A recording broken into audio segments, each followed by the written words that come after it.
Please, Minister. Minister. Principal Deputy Speaker, a ban on so-called conversion therapy will require legislation to be agreed by the Executive and passed by this House. There are no definitive timescales for this.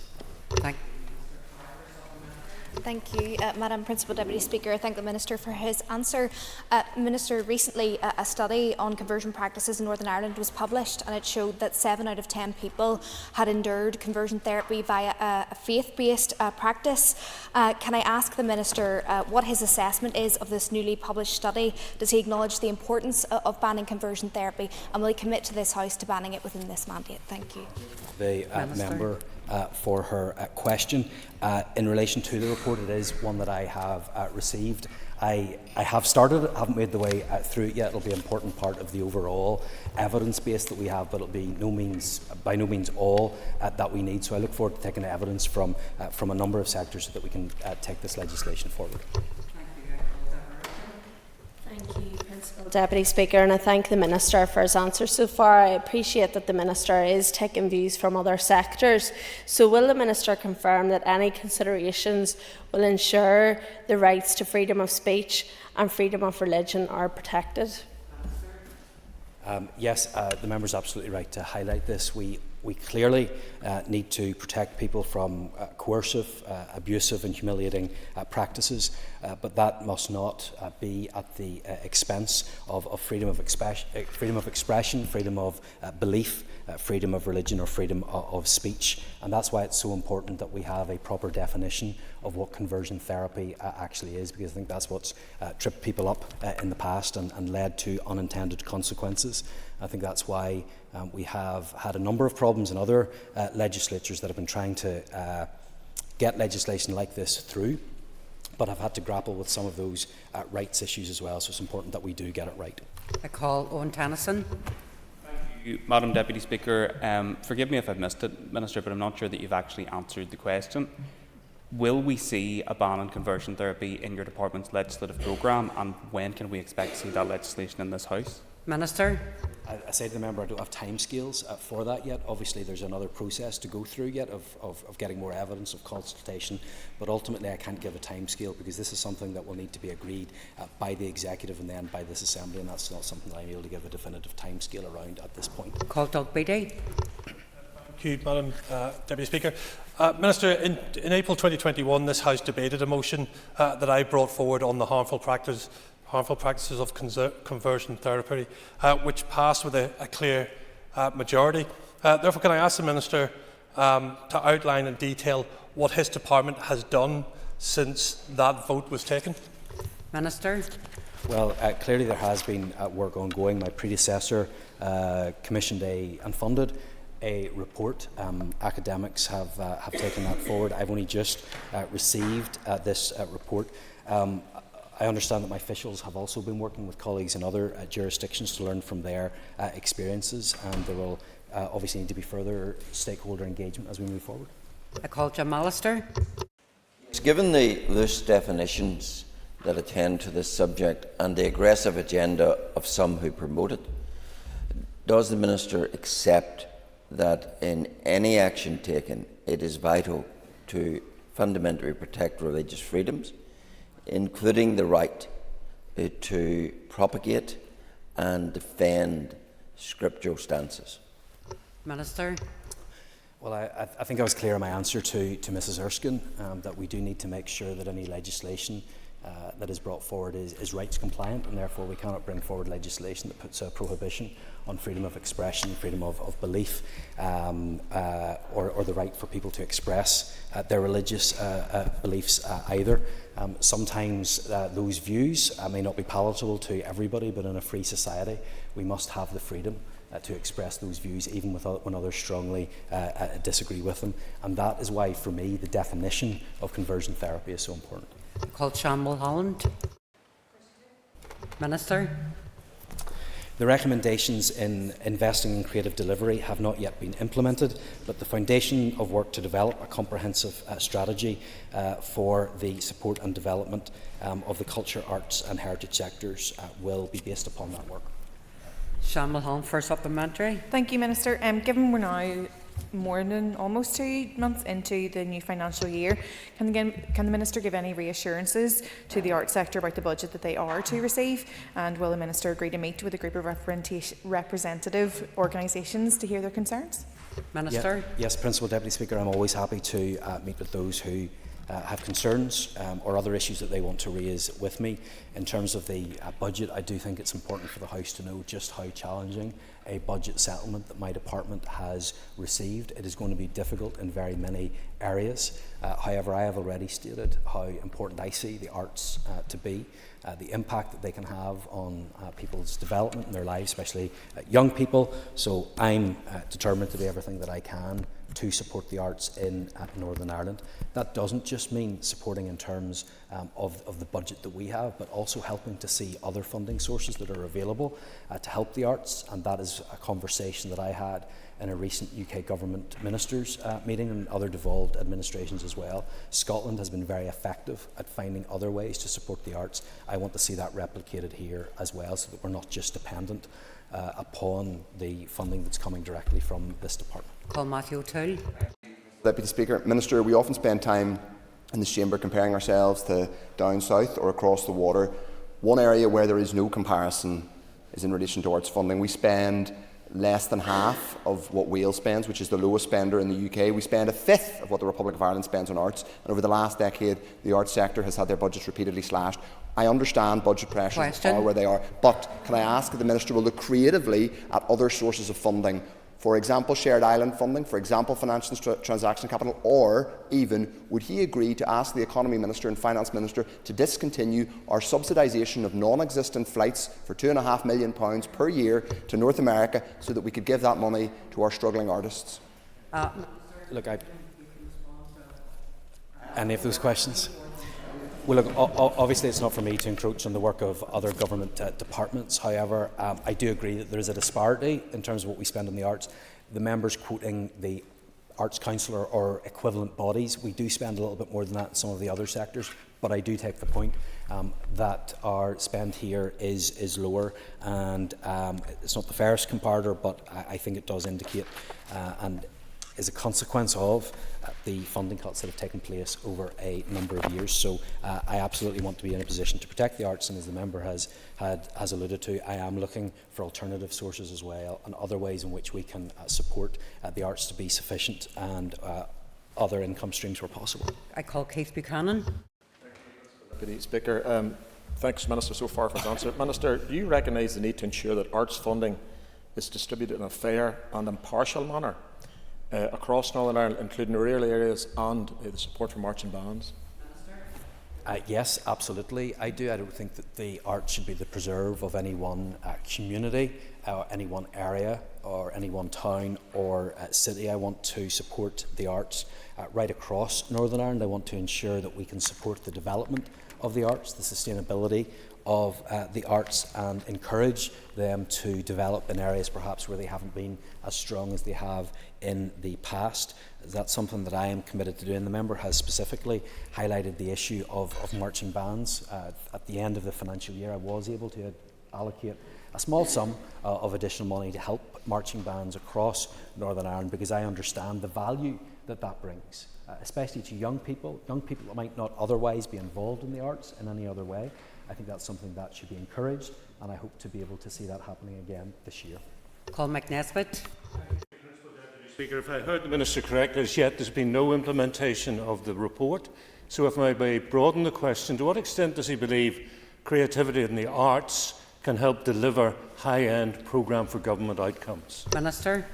Well, I absolutely believe that it does, but I would say to the member, just because we haven't had progress on the direct delivery of these recommendations, it doesn't mean that nothing is happening. We are putting together the Arts, Culture and Heritage Strategy, which I look forward to announcing to the House soon once I get agreement of the Executive. So it is important that that continues, but I absolutely believe that the arts play a role in many of the outcomes that we will want to see within the programme for government. I've said this before about sport and about the arts. They help people to show up, to be committed, to demonstrate dedication to something, to dedicate working together. Those are essential skills that will help young people in particular in their educational journey. but those outcomes also help in other ways and take pressure off departments like health and justice as well. So that's why I'm committed to supporting the arts, because I can see the impact that they can have. Call Daniel McCrossan. Minister. My officials remain engaged with NICS HR to progress recruitment competitions that will fill more posts substantively and to improve and speed up recruitment processes through the NICS People Plan. Following the lifting of the pause on NICS recruitment in 2023, my department has recently seen an increase in the number of substantive new starts. Daniel McCrossan for supplementary. Thank you, Madam Speaker. Will the Minister give us some assessment as to why he believes there's a higher level of temporary promotions in his particular department, and could he outline why he believes there's an issue in recruitment and retention? There's more in this department because mine is a bigger department. The percentage across the civil service is roughly the same, and we don't deviate from that. However, I will take this opportunity just to correct Mr McCrossan, if he doesn't mind, because at our last question time he claimed that there was 4,520 temporary promotions in my department. In fact, it's 1,764. He inflated it by 2.5 times, so I just thought it would be important to put that on the record. I called Cheryl Brown-Lee for a question. Thank you. Question 4. Minister. With the Speaker's permission, I'm going to group questions 4, 6 and 15 together. The sub-regional programme is a priority for me. My officials have been working closely with clubs at all levels to build strong relationships and understand needs, and have been developing proposals in partnership with an advisory working group. They are continuing to push forward at pace, and I plan to make an announcement in the coming days. Once final approvals are confirmed and proposals secured, I will be able to provide a time frame for the process to apply for funding. Thank you, Madam Principal Deputy Speaker, and thank you to the Minister for his response. It's great to hear. In the coming days, we will hopefully have some very good news. 36 million, Minister, do you believe that's enough? And what will your department do to ensure football within our constituency, for example, Barn United, can be supported as much as possible to ensure grassroots football is protected, preserved and promoted? Principal Deputy Speaker, I do agree with the member. £36.2 million is not enough, but it is a start, and we have been waiting for too long and for too many years to get this money out, and I'm determined to make sure that we get it delivered. But I accept it's not enough. It's a start, but not the height of our ambitions. I'm going to continue to get more for football right across Northern Ireland. I want to be in a position where the executive can give more funding towards the sub-regional programme. But in addition to that, this is something I've raised directly with the UK government when the UK Sports Minister, Stuart Andrew, was over here. I impressed upon him the need that we have in facilities right across Northern Ireland. So I'm determined to deliver, not just for performance clubs and for our national training centre, but for grassroots clubs as well. And that's what I look forward to doing for clubs such as Barn. I call Peter McReynolds for a supplementary. I thank the Minister for his answer. The Minister will be aware that £36.2 million was committed in 2011 to improve Irish League football grounds. A consultation launched on football stadia funding in 2015, and 4 ministers have been responsible for that fund since then, 2 Sinn Féin and 2 DUP. It will be crucial for clubs across Northern Ireland, no less than Torn in my constituency. Can the Minister confirm what amount of money is now needed 13 years later to meet the original aims of the programme, and from where he will hope to obtain that potential extra funding? Minister. Thank you. We needed substantial more money, much more than £36.2 million. That's why I'm determined that we set out a long-term plan for football. This is a start. This £36.2 million I want to see dispersed soon, but it's not the height of our ambition. We will need more, and I look forward to working with clubs to deliver that Premiership and grassroots as well. I call Alan Chambers for supplementary. Minister, additional funding has been reported with a speculative figure of £100 million mentioned. Given the financial pressure on your department with the Casement Park project, is this additional funding for football achievable? Minister. Well, I'm not looking at the short term. I'm not looking at the next 2 or 3 years. I'm looking at the longer term process for this. And that was a sum of money that was committed back in 2011, and nothing extra has been added in that time. So yes, I do believe that we can and should ensure that football has what it needs, not just so that we can meet the needs of young people, but it is an investment in our future as well, because getting more people more active more of the time is key for me, because it will have impacts on our health service and education system and justice system as well. This will be a good investment and look forward to delivering it. I call Paula Bradshaw.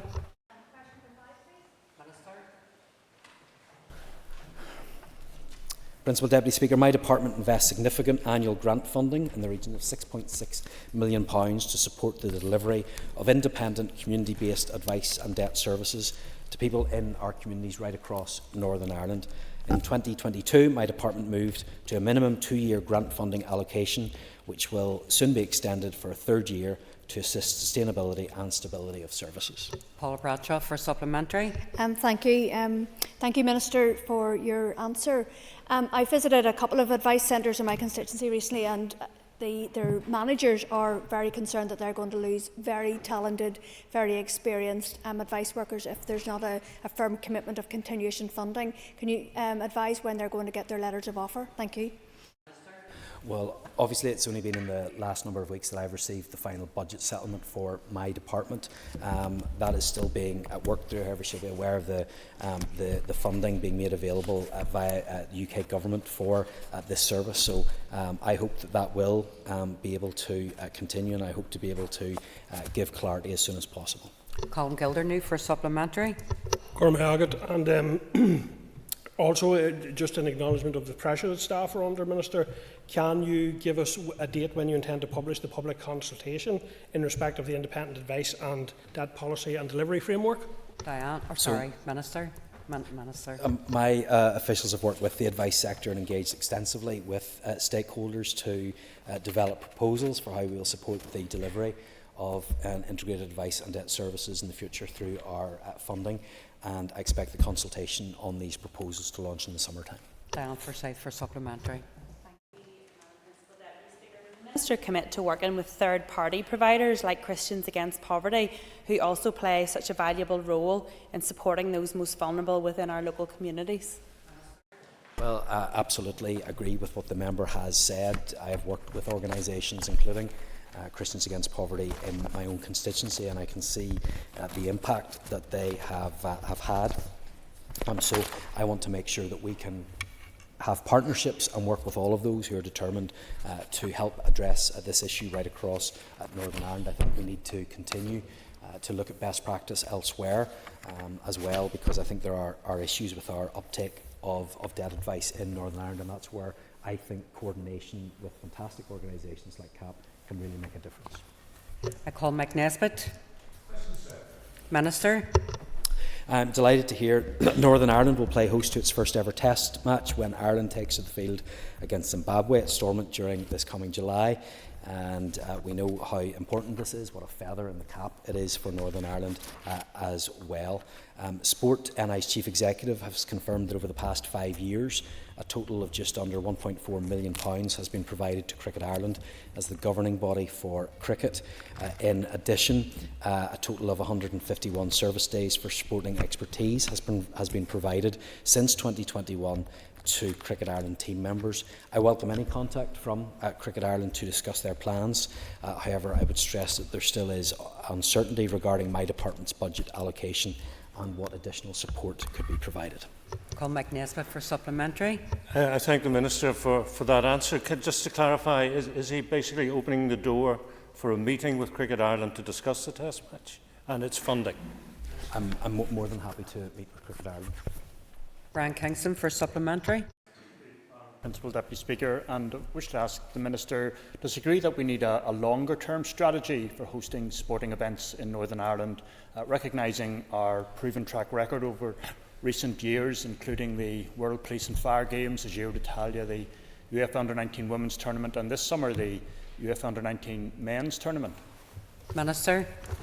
Yes, I think we do need a longer-term strategy so that we can host more sporting events like this in the future. If you look back, I think of the Giro in 2012 and what a great success that was for Northern Ireland, really put the spotlight on many of our constituencies. I think that sometimes we can be limited in what we're able to do because we only have certain pots of money that are available in order to assist those that might want to host sporting events, tournaments here in Northern Ireland. So I think it is important that we look at a longer term strategy, and I would also like to see the executive have a separate funding pot so that we could specifically target and promote and bring those larger sporting events to Northern Ireland. Call Matthew O'Toole. Principal Deputy Speaker, strongly support the test match coming. As someone who enjoys bowling fastballs at the Minister, I am glad to hear he's open to that. But would he agree with me, further to the previous question from his colleague Brian Crinkson, that the biggest potential sporting event that would ever come to Northern Ireland are the European Championships in 2028, but in order for that to happen, we have to build Casement Park and it has to be ready on time? Will he confirm that he supports the Euros coming to Belfast, and he and his department will do whatever it takes to make that happen? Minister. Well, I'm not so sure about the first part of his comment in relation to his fastballs. I've yet to see evidence of that. However, in relation to the hosting of the Euros, I've been on record as saying I think it would be fantastic if we could be part of that tournament. However, as we know, that is dependent upon funding. That funding is not currently in place, and I await further clarity on that. Okay, I'm going to move to Alex Eason. Great. Principal Deputy Speaker, intimidation, whatever form it takes, is unacceptable, as is the impact it can have on the wider community. As I confirmed during questions on the 23rd of April, I'm aware that there is significant concern that intimidation points are being abused. I can confirm that the Housing Executive undertakes a robust verification process to ensure points are awarded to those who meet the specified criteria. However, I believe that change is needed to ensure the victims of trauma or violence, including victims of domestic abuse, are treated more consistently. People who are genuine victims of violence must receive the priority that they deserve, and we must also ensure that the system cannot be abused. As part of the ongoing fundamental review of social housing allocations, I will consider the future options for intimidation points, and the independent research on this subject is close to completion. Call Alex Eason for supplementary. Thank you. Could the Minister maybe give a guarantee that he'll do a review of all points allocations to try and make sure that points are allocated in a better way than they currently are? Well, the member will be aware of the 20 proposals that were made to social housing allocations. Most of those were implemented. One on intimidation has not been progressed. I am currently considering that. I have indicated that I think there needs to be change in that area. So once we get the report back and I get a further evidence base, I'll make a decision on that. Jonathan Buckley for supplementary. Thank you, Principal Deputy Speaker. Minister, constituents who continue to engage with me continue to be plighted by antisocial behaviour in some of their communities. What can the Minister do in his department to ensure that we hold both housing executive and indeed housing associations accountable for those that commit antisocial behaviour and plague local communities? Well, the member is absolutely right to raise this issue because it is of huge concern to many people who are having to live through some horrendous examples of antisocial behaviour, whose health and mental health are being impacted because of the behaviour of some of their neighbours. Now, in some instances, the Housing Executive and Housing Association will have the tools that they need, and I want to make sure that they are using those tools to crack down on those that are causing issues. But if there is further work that needs to be done in this area, if they need additional tools, I am more than happy to help them, whether that's legislatively or in any other way, because I'm sure we've all had experience of good people who are terrified of living in their own home and can't get anywhere else to go because of just one or two problem people, and there should be no tolerance for that whatsoever. I call Connie Egan. Deputy Speaker. Minister, you had said that you condemn intimidation in all its forms. So would you agree with me that domestic violence and abuse is some of the most traumatic intimidation a person can face? And will you commit that this review will include intimidation points for victims of such abuse? It's absolutely right for this issue to be raised again, as it has been before.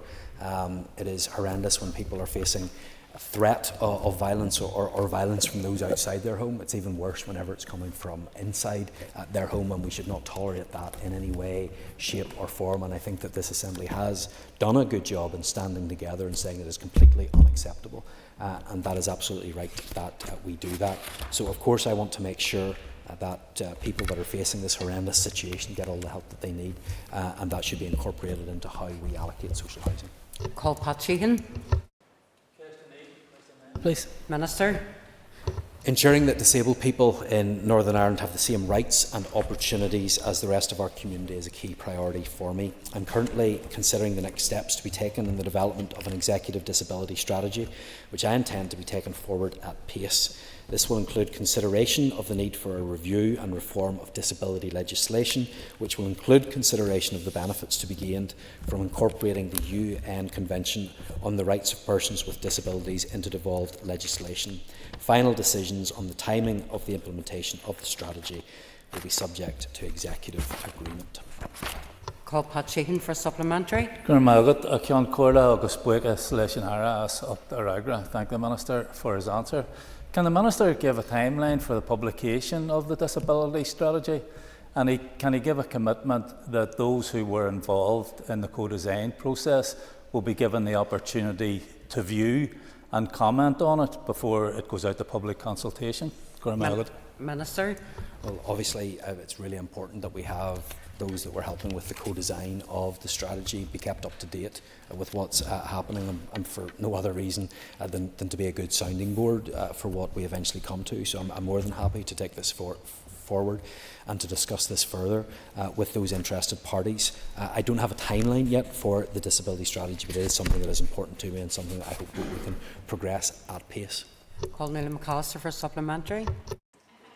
His answer so far, and I just want to ask, with regards to any recommendations contained within the strategy, do you anticipate that you will do an overarching piece of legislation, or can we make headway on a number of recommendations already before the strategy is outlined, because it's already there and it can be done?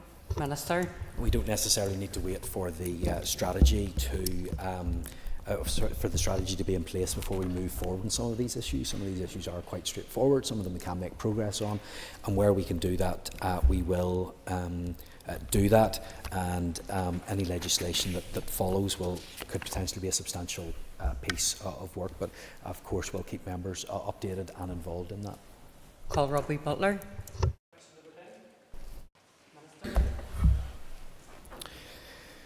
The delivery of new social housing units for people with disabilities will be delivered through the Social Housing Development Programme, subject to confirmation of the annual housing budget. Housing executive place shaping teams will continue to liaise closely with housing associations to ensure that housing mixes being agreed for new social housing schemes reflect the requirements of people with disabilities. All new wheelchair accessible housing must be designed in accordance with the Housing Association Guide, incorporating generic, flexibly designed, future-proofed wheelchair accessible housing into new housing schemes, which should address the majority of wheelchair users' needs. Over time, this will help alleviate the demands on the housing waiting list for this type of accommodation. Progress against targets has been slow, but the Housing Executive and housing associations continue to work to increase provision. Robbie Butler for supplementary. Thank you, Principal Deputy Speaker. I know the Minister will agree with me that people with a disability face challenges to accessibility, but the Minister announced last week the intermediate rent scheme. The Minister then outlined many of those 300 properties that he had discussed last week have been assessed for disability access and will be available to people with a disability. Yeah, so that will be part of the framework and the discussions that go on whenever that goes out, which will be very soon, and we can have that discussion and ensure. But yes, absolutely, we have obviously our social housing has to be fit for those with disabilities and need adaptations. So it should be right that some of those homes available for intermediate rent are also the same. So that ends the period for listed questions. We'll now move on to 15 minutes of topical questions, and I call Daniel McCrossan. Speaker, Minister, the current state of Strabane town centre has become a real issue of concern for local traders, local residents and investors. In fact, it is adding to the issue of dereliction and safety for our local people. Can the Minister give an update to the House on the public realm scheme?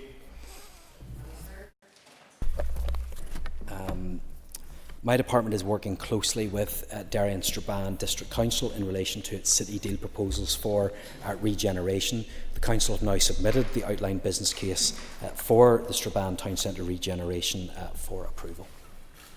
For supplementary. I thank the Minister for that answer. Unfortunately, it's the same answer he gave me 6 weeks ago in this House. Has there been any update to that, Minister? Because I was told that the business case was sent to the Department for Finance for approval in terms of the bid.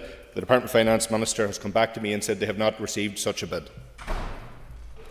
Minister.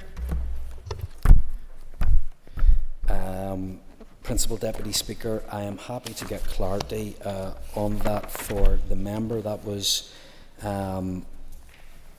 Principal Deputy Speaker, I may have made a mistake. I may have been talking about the city deal for Strabane. I'm sorry, I've got so much about Strabane in this file. I may have given the member the wrong information, so I apologise to him and to the House. The final business case was submitted to the Department on the 16th of April 2024, and that requires my approval as well as DOF approval, and obviously I have to wait and look at the budget outcome before I can make any progression on that.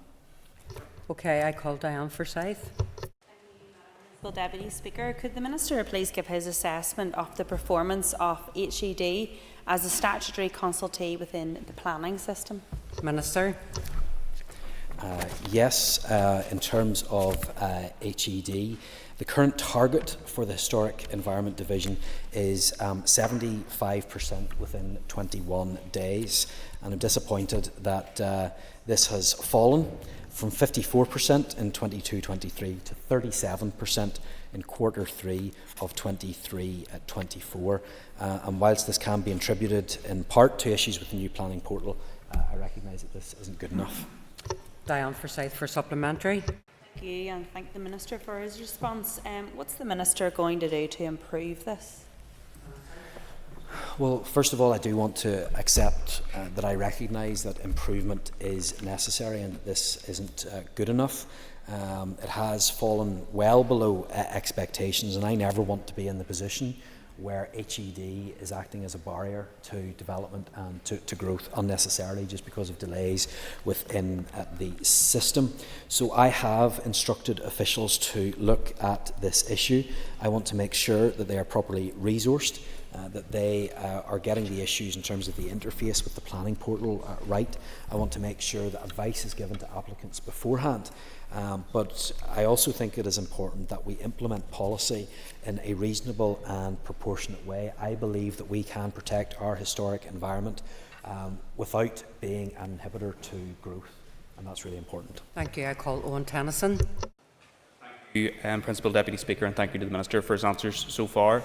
Minister, can I ask why your department isn't intervening earlier to prevent recipients of carers allowance accumulating significant overpayment debt after breaching their weekly earnings cap?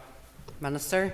Yeah, I know that this is an issue of concern. I recognise the difficulty that it has caused for many people as well. We remain fully committed to assisting people who are repaying an overpayment debt and who are experiencing financial difficulties, and that support available includes help to develop tailored and affordable repayment plans, waiving an overpayment debt in exceptional circumstances, and signposting people to independent debt advice. And if the member has any constituents that he is concerned about and would like to refer to the department's debt management team, I'd be more than happy to facilitate that. Call Owen Tennyson for supplementary. Grateful to the Minister for that answer. Minister, in GB they have a computer system which automatically flags when a carer exceeds their weekly earnings cap. Can I ask, do we have similar here, and if so, is it working properly? Minister. I don't have the specific details on that, but it's something I'm happy to write to the member about. But he is correct to highlight the fact that we want to make sure that this doesn't happen in the first place. Prevention is always better, and I'm happy to look at that to see what it is that we can do so that this doesn't happen again. I call Tom Buchanan. Minister to give us an update on the reform of local government. Minister. So I understand that this is an issue of concern. We have had 10 years since the changes that took place in terms of local government. That is something that falls under the remit of this department, and it is something that we will be taking forward shortly. Tom Buchanan for supplementary. Thank you. again and thank the Minister for his response. Would the Minister agree that there is a disconnect between various councils which needs to be addressed? Certainly, if the member has any specific issues that he wants to raise with me, I would be happy to do that. But really, councils, I would like to think that there wouldn't be a disconnect between the councils and the people that they represent. If that's what the member is referring to, I'd be happy to discuss that with him further. Call Robbie Butler. Deputy Speaker, the Minister will be aware that I've written to him in regard to questions around thatched properties.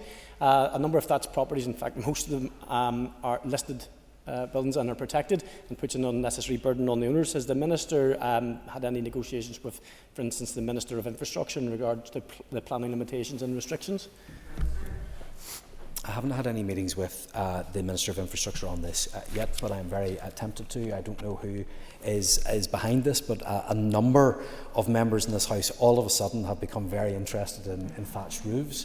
And I am recognising that through the very, very many written Assembly questions that I am getting on that. So I would be more than happy to take that up with him if it is something that you think can be dealt with through a change in planning laws to take the pressure off those who are affected. There's none the new laws, Minister, but anyway, Robbie Butler for supplementary. Thank you, Principal Deputy Speaker. And one of the pressures is that any new build is much too expensive to do, and there's a loss of skills. And the Minister will see this. So just to get an undertaking from the Minister to understand the value of the thatched properties that we have and the fact that they are disappearing at an alarming rate. And would the Minister like to give that commitment today? Minister. Well, it is concerning they've disappeared in the new lodge altogether. So that is something that we need to look at. No, look, I'd be happy to see what it is that we can do in order to help in the particular circumstances that he raised. He's also right, clearly, to talk about the skills issue. That's something we're continually dealing with in this department, especially in terms of some of our historic environment monuments, making sure that people have those skills that are necessary. So I'm happy to do that. I call Jim Allister. Having waited in vain since the 27th of February for the Minister to answer a priority written question, can I ask him that question today? Has he any plans in respect of Casement Park to recover profits arising from future commercial use of the premises? Minister. I apologise to the House. I wasn't aware that question had gone unanswered. But in terms of Casement Park, there is a funding arrangement in place that is similar to the funding arrangements that were put in place in terms of Ravenhill and Windsor Park when the funding was made available for the redevelopment there. However, he will be aware that this has moved on considerably since then, and any new arrangement that's come to in regards of Casement Park would require the funding agreement to be looked at again. Mr. Allister for supplementary. In terms of other unanswered questions, can I ask him, in terms of value for money, the last project assessment review, I believe, was in 2019, and it raised red and amber signs about the viability. Has there been any more recent assessment review or any more recent value for money inquiry into Casement? I'm happy to write to the member on that. If there has been, it's not something that that I have seen so far in the documents that I have received, but happy to clarify that. Call Trevor Clark. Thank you very much, Speaker. Minister, you'll be aware, like others, about the housing pressures right across Northern Ireland and the difficulty to get homes. But you'll also be aware there's many homes that remain empty. Have you carried any assessments on the number of empty homes in Northern Ireland? Minister. Principal Deputy Speaker, it's difficult for us to quantify exactly the number of empty homes that we have in Northern Ireland. However, LPS has told us that on their databases they have 20,958 vacant domestic dwellings. Now, that won't necessarily cover all empty properties. Some properties will not declare themselves to be empty, or their owners won't declare it to be empty because there's not the same rating benefit in them doing that, and there's other reasons why that might happen, but that gives us, I believe, a flavour and indication of just how many empty homes we have here. Trevor Clark for a supplementary. Can I thank the Minister for that question? I think it's startling to hear the number of properties you refer to. Is there anything you can do as the Minister within your office to bring about some of those numbers, to reduce that number, actually to bring those into useful stock, to actually to sort of alleviate the pressure for those people facing housing pressures currently? Members aware, I'm sure, in his own constituency, as we all are, of the extreme housing pressures that many people find themselves in. Is something that I'm determined to address. I think that the empty properties are an important aspect of that. Whenever we have constraints in the planning system, restraints in terms of wastewater, we should make use of the properties that we currently have, as well as building more. There's no point these being left vacant. Now, we can do that in a number of ways. First of all, it will be part of our draft housing supply strategy, and we need to look at new and innovative ways, as they have done in other parts of the United Kingdom, in order to encourage those that own houses that aren't being used to allow them to be made available for let or for sale, and that may require some input from government. We also have the housing executive, and I need to make sure that they are in a position so that they can do the necessary renovations or refurbishments to empty homes, so that they can be brought up to standard and rented out as well. Those are a number of steps that can be taken that could take the pressure off the housing stress that we have in Northern Ireland. Thank you, Minister. I call Diane Dodds. I recently met with Banbridge Rangers in my Upper Ban constituency, and they indicated that they had needed to find a significant amount of money in order to meet IFA regulations and upgrades. Will the Minister's announcement include good news for teams like Banbridge Rangers? Minister. Well, the member will not expect me to comment on clubs, individual clubs in her own constituency. Well, I suppose she actually probably does expect me to comment on clubs on her own constituency, but I hope that she'll understand why I'm not going to do that. But yes, it will help clubs like those in Banbridge, as she has mentioned, because the sub-regional stadia programme is not just going to help those performance clubs, but those grassroots clubs as well. And I think that is really important. I do not want us to be in a position where we are turning young people away from playing football because there are not the facilities there that they so that they can play. I've seen it in my own constituency where parents have had to take young people elsewhere, and some parents aren't able to do that, and young people are missing out, and I do not want that to be the case. Therefore, I want to make sure that the funding that is available, yes, helps with our National Training Centre, helps with performance clubs, but also helps with those grassroots clubs that do so much good. Now, I will be making an initial announcement in terms of the process for the £36.2 million, but I also hope that we'll be in a position soon to extend that further so that we can get all of our facilities right across Northern Ireland up to scratch. Diane Dodds for a supplementary. That is indeed very good news, Minister, and really recognises the importance of the grassroots game. Another aspect of the game that is really developing is the women's game. And there is an urgent need, just as rugby has got a significant amount of money to upgrade facilities in relation to changing rooms, etc., etc. Will you be able to address this issue as well? Yes, absolutely, Madam Principal Deputy Speaker, and that's why the need is so big at the minute, because we have seen the incredible growth in the women's game, which has necessitated additional facilities and changing rooms and all the rest of it. And I think it's fantastic to see. It's great to see more people, especially young girls, getting involved in football. It's something that I welcome, and actually she's right, in rugby too.